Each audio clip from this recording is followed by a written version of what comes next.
ICC টি-20 ranking এ হুম 46 নম্বরে একটা country আছে, হুম তোর গেস করতে হবে কোন কান্ট্রি। বিখ্যাত কিসের জন্য? ফুটবল। ফুটবল। অনেক পপুলার দেশ। পপুলার। ওয়ার্ল্ড কাপ নিছে? না।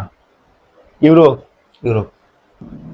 লাস্ট ওয়ার্ল্ড কাপ ওই দেশ থেকে তোর একটা ফেভারিট প্লেয়ার এক্সিস্ট করে, সে ম্যান সিটি থেকে। ও Haaland, Norway. No, no, no, no. সবার ফেভারিট, ওর কোনো হেটার্স নেই।